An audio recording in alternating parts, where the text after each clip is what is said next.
ভারতে থাকবে কিছু কিছু, ভারতে ঈমান থাকবে না, চলে যাবে পাকিস্তান। এই করে ঈমান উল্টো দিকে হাঁটতে হাঁটতে সফর করতে করতে সারা দেশ ঈমান থেকে বিরান হয়ে যাবে। একটাও ঈমানদার রবে না, একটাও নমাজি রবে না, একটাও আল্লাহওয়ালা রবে না। সব সোজা সাপটা খানেওয়ালা আর পায়খানা কারনেওয়ালা মানুষ বেঁচে থাকবে আল্লাহর দুনিয়ায়। ঈমানটা ওই মদিনা থেকে বেরিয়েছিল, আবার ওই মদিনা পৌঁছে যাবে। আপনারা কি থাকবেন? আমরা কি থাকবো? আমরা কি থাকবো? তো একটা করে হাদিসে নবীজি সব কথাগুলো বলে দিয়েছেন। কি হবে? হঠাৎ একদিন একটা লোক বলবে সুবহানাল্লাহ, সুবহানাল্লাহ। এই কথাটা একটা লোকের মুখ দিয়ে বেরোলো, তো ওর ডান পাশে তার 4-5টা লোক তখন বলবে কি কইলা চাচা? বললাম সুবহানাল্লাহ। কইছে এই কথাটা আমার দাদাকে বলতে শুনেছিলাম, এই কথাটা আমার বাপ মাঝে মাঝে বলতো, তোমরা বলো না? বলছে না আমরা বলি না। কোন একজন লোক যদি একবার মুখ দিয়ে বলে আল্লাহু আকবার, পাশেকার লোকগুলো বলবে আল্লাহ রে, এই কথাটা আমরা বলতে শুনেছি, আমাদের চাচারা বলতো, আমাদের দাদারা বলতো। এখন দুনিয়ার কোনো মানুষ আল্লাহু আকবার বলে না, সুবহানাল্লাহ বলে না, আলহামদুলিল্লাহ বলে না, লা ইলাহা ইল্লাল্লাহ বলে না, মসজিদেও যায় না, নামাজ আদায় করে না, কোরআন কাকে বলে চিনে না।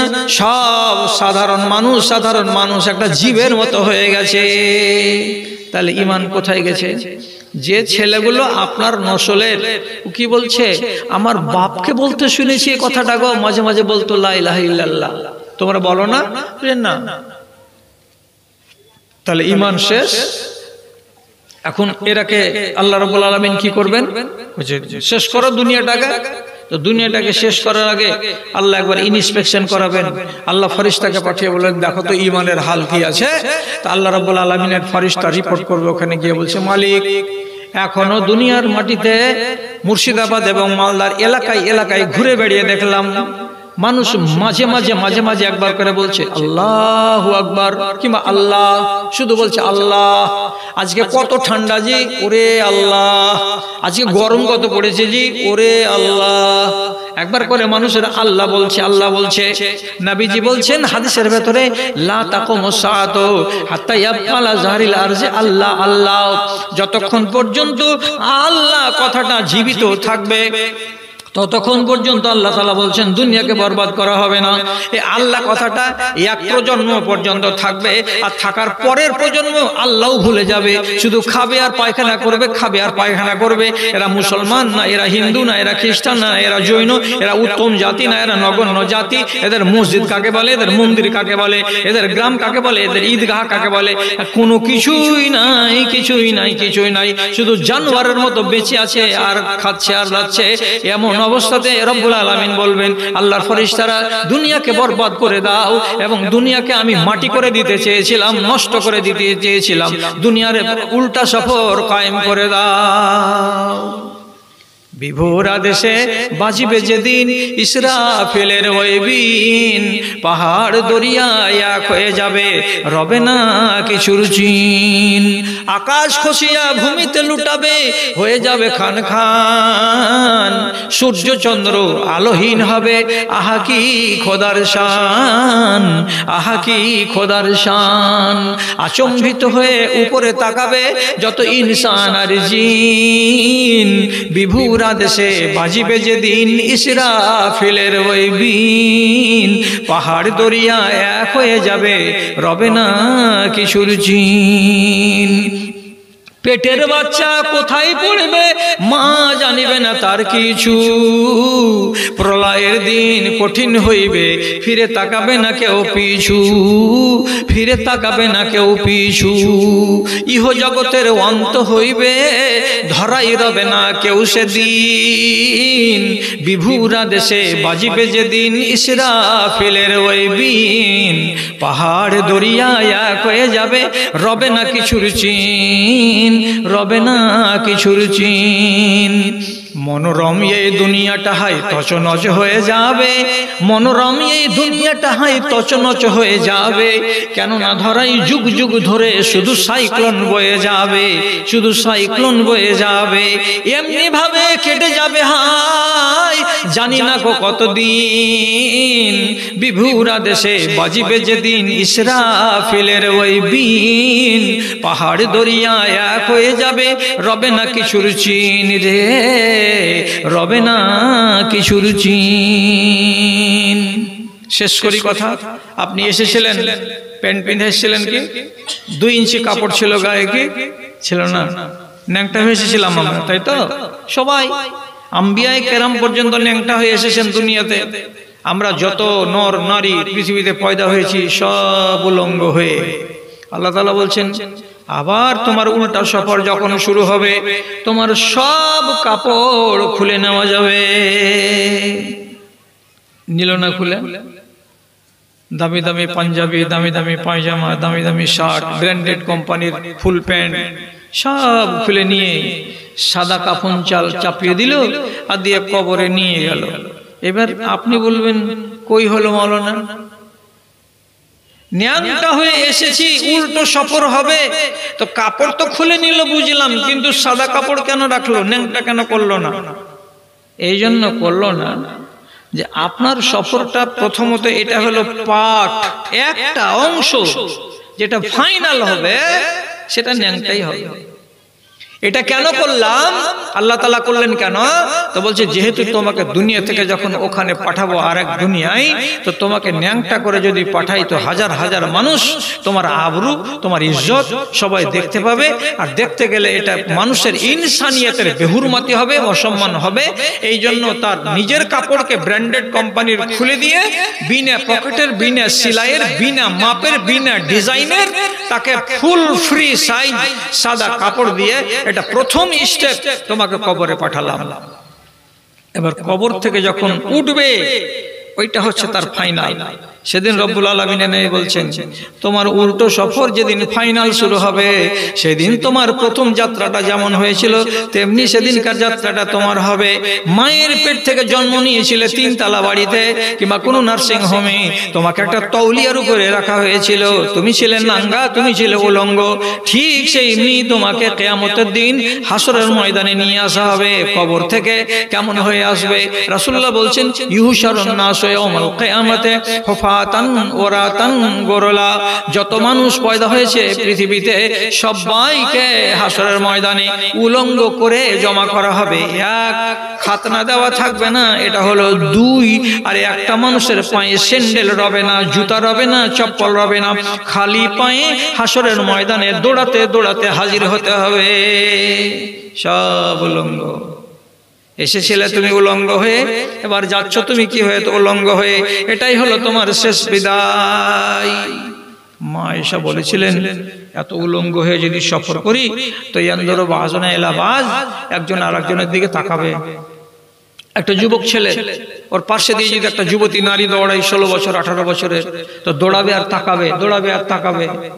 তো রাসূলুল্লাহ বলেছিলেন আয়েশা রে, আল আমরু আশাদ্দু মিন যালিকা ইয়া আয়েশা, দিনটা এমন কঠিন দিন হবে রে, দিনটা এত জটিল দিন হবে রে আয়েশা, সেদিন একটাও দুনিয়াতে কোনো এমন মানুষ পাওয়া যাবে না যে এই রকমের মন নিয়ে, মানসিকতা নিয়ে, কামনা নিয়ে, বাসনা নিয়ে একটা ছেলে একটা মেয়ের ইজ্জতের দিকে তাকাবে। একটা ছেলে একটা মেয়ে একটা ছেলের দিকে কিংবা একটা ছেলে একটা মেয়ের দিকে তাকাবে, কাউরি এগুলো দেখার সময় হবে না, কেউ কাউরি দিকে চোখ তুলে তাকাবে না। ভয়ানক পরিস্থিতির সম্মুখীন হতে হবে সবাই। নাফসি নাফসি নাফসি নাফসি, আল্লাহ কি হবে, আল্লাহ কি হবে? আরে তোমরা তো মানুষ হে, তোমাদের মধ্যে থেকে সবচাইতে যারা পয়গম্বর তারা হলো উন্নত মানের মানুষ। এই পয়গম্বর গুলোর ব্যাপারেও লেখা আছে হযরত ইব্রাহিম আলাইহিস সালাতু ওয়াস সালাম কিয়ামতের দিন হাঁটু গেড়ে দিয়ে আল্লাহ রাব্বুল আলামিনের কাছে ফরিয়াদ করে বলবে পরওয়ারদিগার আজকে আমি আমার বাপের জন্য দোয়া করছি না, আজকে আমি আমার মায়ের জন্য দোয়া করছি না, আজকে আমি আমার বিবির জন্য দোয়া করছি না, আজকে আমি আমার ছেলেপিলের জন্য তোমার কাছে দোয়া করছি না, আমি শুধু নিজের নফসের জন্য দোয়া করছি। আয় আল্লাহ, এই কঠিন ভয়ানক পরিস্থিতিতে রব্বুল আলামিন তুমি আমাকে এই কিয়ামতের হলনাক আযাব থেকে বাঁচিয়ে নিও। আল্লাহ আমাকে বাঁচিয়ে নাও, আল্লাহ আমাকে বাঁচিয়ে নাও। একটা এত বড় নবী তিনি যদি বলেন আল্লাহ বাঁচাও, আল্লাহ বাঁচাও, আল্লাহ বাঁচাও, তাহলে আমাদের মতো মানুষগুলো উলঙ্গ হয়ে যদি দাঁড়িয়েও থাকে হাসরের ময়দানে, কে কার দিকে তাকাবে রে ভাই? কেউ তাকাবে না, কেউ তাকাবে না। তাহলে আমার ইমানের উল্টো সফর হবে, আমার গোটা দেহের উল্টো সফর হবে। যে যেখান থেকে এসেছিল সে সেখানে আবার চলে যাবে। রব্বুল আলামিন প্রত্যেকটা বস্তুর উল্টো সফর করাবেন। সমুদ্র শুকিয়ে একদম শেষ হয়ে যাবে, পাহাড় শেষ হয়ে যাবে, দুনিয়া শেষ হয়ে যাবে, আসমান শেষ হয়ে যাবে, নতুন জীবন দুনিয়াকে আল্লাহ তাআলা তৈরি করবেন। তারপর নতুন স্টেজ আরম্ভ হবে কিয়ামতের দিন। সেই সম্বন্ধে কথা অনেক আছে, অন্য আর কোনো দিন কাউরি কাছ থেকে শিখতে হবে, শুনতে হবে। রাত হবে কিয়ামতের দিন না হবে না? দিন হবে কিয়ামতের দিন না হবে না? শুধু এইটুকু জেনে রেখে দেন, ওইটা দুনিয়াকে রব্বুল আলামিন যে বানাবেন, সে দুনিয়াতে রাত হবে না। কথা মনে থাকবে? রাত হবে না, দিন হবে না, তো রাত হবে না। দিন বলে কিছু নেই, রাত বলে কিছু নেই। আরো মাথাতে রাখবেন, রোজ সূর্য উঠে আর রোদ দেয়, তারপরে ডুবে যায়। রোদ দেওয়ার জন্য সূর্য উদিত হবে না, এটাও কথা মাথায় রাখবেন। আর একটা সাংঘাতিক কথা মাথাতে রাখবেন, আর মনে মনে খুশি হবেন, আর 5টা লোককে শিখিয়ে দিবেন, আহলুল জান্নাতে লা ইয়ানামুন। জান্নাতবাসীরা জীবনে কোনোদিন আধ ঘন্টার জন্য চোখ বন্ধ করে ঘুমাবে না। কি বললাম? ঘুমাবে না। জান্নাতীদের কাছে আল্লাহ রাব্বুল আলামিন ঘুম রাখবেন না। ঘুম বাদ, এলো দুনিয়ার জিনিস, ওখানে ঘুমের কোনো কারবার নেই। আর ওখানে অভাব বলে কোনো জিনিস থাকবে না, অভাবের অভাব, অভাব বলে কোনো জিনিস থাকবে না। রুজি খানা পানি আপনার শুধু কল্পনা, আপনি ইচ্ছা করবেন যেটা সেটা দপ্তরে এসে হাজির। এক, তার পরের কথা, পিসাব হবে না, পায়খানা হবে না, কোনো রমণীদের ঋতু হবে না, মাসিক হবে না। এবং আরেকটা কথা, কোনো একজন জান্নাতি মরবে না। আর একটা কথা মাথায় রাখবেন, কোনো একটা জান্নাতি বলবে না যে এই পাতলা পায়খানা হয়ে গেছে, কেউ বলবে না। তাহলে এই দুনিয়ার যতগুলো নিয়ম নীতি আল্লাহ তাআলা সমস্ত পাল্টে দিয়ে ওই দুনিয়াতে নতুন কিছুকে চালু করবেন। বড় কথা হলো এই, নিজেদের ঈমানটাকে কতদিন রাখবেন ঠিক করে, সেটার ব্যাপারে একটু চিন্তা ভাবনা করুন।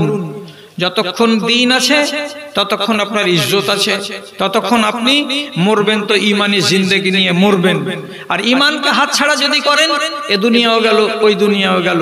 কিছু লোক বলে আমাদের জন্য আল্লাহ তাআলা কি তৈরি করেছেন, তো রাসূলুল্লাহ সহিহ হাদিসে বলছেন যে কোন মানুষ যদি জানতে চায়, লাউ আরাদা আইয়ালামা মা লাহু ইনদাল্লাহি, আমার জন্য আল্লাহ তাআলার কাছে কি কি আছে, আমার জন্য আল্লাহ রাব্বুল আলামিন কি কি তৈরি করে রেখেছেন, তো রাসূলুল্লাহ বলছেন ফালিয়ানজুর মা ইনদাহু লিল্লাহি। তাহলে আগে তোমাকে দেখতে হবে, তুমি দেখতে চাইছো আল্লাহ তাআলা তার কাছে আমার জন্য কি কি তৈরি করে রেখেছেন। এটা দেখার আগে নবীজি বলছেন তুমি আগে এটা দেখো যে তোমার কাছে আল্লাহ রাব্বুল আলামিনের কি কি আছে। কি কি করেছো? নামাজ আছে? হ্যাঁ আছে। তাহলে ঠিক ব্যবস্থা আছে। রোজা আছে? হ্যাঁ আছে। তোমার ব্যবস্থা ঠিক করা আছে। ওইখানে নুজুলাম মিন গাফুরির রাহিম, আল্লাহ তাআলা বলছেন যারা আমার কথার উপরে দিন কাটালো আর আমার নবীর কথার উপরে দিন কাটালো, সেই লোকগুলোর জন্য কি হবে, মেহমানির ব্যবস্থা করা আছে। আর যারা তোমরা আমার কথাকে বুড়ো আঙুল দেখিয়েছো, যারা আমার নবীর কথাকে পাত্তা দাওনি, তোমরা নিজেরাই বলো। এবার তুমি যদি বলো যে আমার জন্য ওখানে কি করা আছে, তো আল্লাহ তাআলা বলছেন আমার জন্য তোমার কাছে কি কি আছে। তো তোমার কাছে তো যদি আল্লাহর কিছুই না থাকে, তো তোমার জন্য আল্লাহর কাছে কিছুই থাকবে না। আল্লাহ তাআলা আপনাদেরকে সুমতি দেই, জেনে কথাগুলোকে মানতে পারেন এবং নিজেকে একটুখানি বদলাতে পারেন, সংশোধন করতে পারেন, এটাই দোয়া করি। আর তারপরে আরেকটা কথা বলছি, এই যে আপনারা মুর্শিদাবাদের মানুষ আমাকে 1974 সালে সর্বপ্রথম পা দিতে অনুমতি দিয়েছিলেন জালসা করার জন্য, বক্তৃতা করার জন্য লালমাটি মাদ্রাসায়। এতদিন ধরে চলে যাচ্ছি, এখন ভোল্টেজটা মোটামুটি 200 থেকে কমে 110 হয়ে গেছে। কাজে আগের মতো আপনারা মনে করিয়েন না যে একে জুড়ে দিবি তো জুড়ে দিবি আর নাম এবার নাম নিবে না, ওটা নয় দাদারা আমার। আমি পারতপক্ষে চেষ্টা করে 1.5 ঘন্টা বলি, তো আমার আন্দাজে বুঝতে পারেনি যে হ্যাঁ আমার 1.5 ঘন্টা হয়ে গেছে। তো 1.5 ঘন্টা আমার বক্তৃতা দেওয়া হলো। এবার আপনাদেরকে হয়তো আমার পক্ষ থেকে অনুমতি থাকবে, কমিটিরা যা পারবেন সেটা বলবেন। আমি শুধু একটা কথা বলছি যে আপনারাকে আমি খুব ভালোবাসি মন থেকে, আপনারাও আমাকে খুব ভালোবাসেন। না হলে আবার সীতারামপুর আসতে হবে, আবার ইসলামপুর মার্কাজ আসতে হবে। কেন আসতে হবে? যদি ভালোবাসাটা না থাকতো তাহলে আসতাম কি, বা আপনি আমাকে ডাকতেন কি? তো ভালোবাসাটা জীবিত থাকুক, তার জন্য ওইখান থেকে শুরু করে এই যতটি লোক আমার সামনে আছেন, আমি ছোটখাটো আবদার জানাচ্ছি যে 100 টাকা, 50 টাকা, যার কাছে নাই 20 টাকা, আর যার কাছে একটু বেশি আছে তাহলে 500 টাকা, যার কাছে একবারে কিছুই নাই, খালি পকেট খালি, তাহলে ওই জায়গাটাতে আপনি 5টা মিনিট দাঁড়ান, কিন্তু আপনারা কিছু দেন। এটা মসজিদের নামে জালসা, তো ঈদগাহের নামে জালসা। বছরে একটা দিন আমরা ঈদের মাঠে আনন্দ করতে যাই, তো সেই জায়গাটাতে আপনাকে একবার হাজির হতে হবে। আর একটা কথা বলছি, বেয়াদবি মা পালেমুল মা আমাকে ক্ষমা করিয়েন। 10টা সাহাবী দুনিয়াতে এমন ছিলেন যে যখন ঈমান আনেননি তখন ওনারা ছিলেন রাসূলুল্লাহর জানের দুশমন। এত বড় দুশমন আর রাসূলুল্লাহর কেউ ছিল না। ইসলামেরও দুশমন, রাসূলুল্লাহরও দুশমন, সাংঘাতিক দুশমন। সেই 10টা সাহাবী আবার এমন একটা দিন চলে এলো যে রাসূলুল্লাহর একবারে 5000 জহিরুল ইসলাম, ডাক্তার জহিরুল ইসলাম, ঠিক আছে। তো এরা আবার পরে ঈমান আনলো। তো ঈমান আনলো তো এত খাঁটি ঈমান আনলো যে আল্লাহু আকবার, এদের মতো মনে হচ্ছে যে আর সচ্চা দিনদার দুনিয়াতে আর নাই। তো যারকে আগের জীবন হলো কঠিন সাংঘাতিক আর পরের জীবন হলো অতি মিষ্টি। তো এই 10টা সাহাবীর জীবনকে এক জায়গাতে করা গেছে 250 পাতায়। নাম দেওয়া হয়েছে কিতাবটার লাঞ্ছিত জীবনকে ছেড়ে ঈমানের ছায়া তলে। যদি কিতাবখান কাছে রাখেন তো পড়ে মন খুশি হবে, ঈমান তাজা হবে। 50টা টাকা লাগবে, 250 পাতার বই। বেটা বহু মা খালার জন্য নিতে পারেন, আব্দুল আজিমের কাছে পাওয়া যাবে। এখান করে এই সাইডে আপনারা নিয়ে নেন। আর আমাকে ডাক্তার সাহেব উনি 5000 টাকা দিয়েছেন, দিয়ে বিসমিল্লাহ করেছেন আমার হাতে। এবার সামনে থেকে কোনো এক ভাই আছেন কি যিনি বলবেন যে আমি 1000 টাকা দিব? যদি 1000 এর পার্টি না থাকেন তো কমসে কম আমি যে বলেছিলাম যে ছোট করেও দিবেন, তো 100 টাকাও দিবেন। আলহামদুলিল্লাহ আমার ভাইজান 2000 টাকা দিয়ে দিয়েছেন। আল্লাহুম্মা সাল্লি আলাইহি আল্লাহুম্মা বারিক। ইনি ডাক্তার, মাশাআল্লাহ, আলহামদুলিল্লাহ, জাযাকাল্লাহ। আচ্ছা, এক ডাক্তার। আল্লাহ ডাক্তারি পেশাটা একবারে হালাল পেশা, আর এতে আল্লাহ তাআলা ভালো বরকত রেখেছেন। কেন যে আমার একটা ভাই ডাক্তারি করে, তো আমরা চাকরি করে আমার ওই ভাইটার ওকে মানে লোটাতে করে পানি আগিয়ে দিতে হয়েছে। জেলে রে ভাই, ও হলো ছোট আমাদের। এটা আমার ভাই, ইনি যে দিয়েছেন কতটি, 5-এর কম হবে না। আলহামদুলিল্লাহ। বান কাটার আগে কাদাকে হাংড়াই মানুষ এমনি 2 3 4 5 6 7 8 9 10। আলহামদুলিল্লাহ, আলহামদুলিল্লাহ। আমার ভাইজান 5000 টাকা দিয়েছেন। আল্লাহুম্মা সাল্লি আলাইহি আল্লাহুম্মা বারিক আলাইহি আল্লাহুম্মা আইয়িদহু বিল ইলমি ওয়াল হিলমি ওয়া যায়্যিনহু বিল ঈমানি ওয়াত তাকওয়া ওয়া লা তু'রিজু বিল ফিতানি ইয়া রাব্বাল আলামিন আমিন বিরহমাতিকা ইয়া আরহামার রাহিমিন। আর কজন আছেন তাড়াতাড়ি করে দিয়ে দেন, দেন, চট করে দেন। কেন যে আপনারই ঈদগাহ, আপনি নিজের বাল বাচ্চাকে নিয়ে গিয়ে একদিন আনন্দ করবেন ওই জায়গায়। তোমার আদেশে দিন চলে যায়, তোমার আদেশে দিন চলে যায়, আধার নেমে আসে রাতে। কত যে শক্তি লুকায়ে রেখেছো তোমার নিপুণ দুই হাতে। মহাবিশ্বের তুমি যে চালক, উড়ুক তোমার জয় নিশান। ওগো আল্লাহ মেহেরবান, আমি গাহি তোমার গান। আরেকজন ভাই আমার 500 টাকা দান করেছেন, আল্লাহুম্মা বারিক লাহু ফিমা রাযাকতাহু, আমিন আমিন। আরেকজন ভাই আমার এখানে আসিয়া 1000 টাকা দান করেছেন, ঈদগাহ লাগিয়া 2000 টাকা। ওই আল্লাহ দয়াময় পাক সুবহান মিটা দাতার মনের আরমান, আমিন। আরেকজন আমার ভাই 200 টাকা, আল্লাহ তুমি তার প্রতি অসকাতরে দেখো, সত্যপথে রেখা। রব্বানা তাকাব্বাল মিন্না ইন্নাকা আনতাস সামিউল আলিম, আমিন।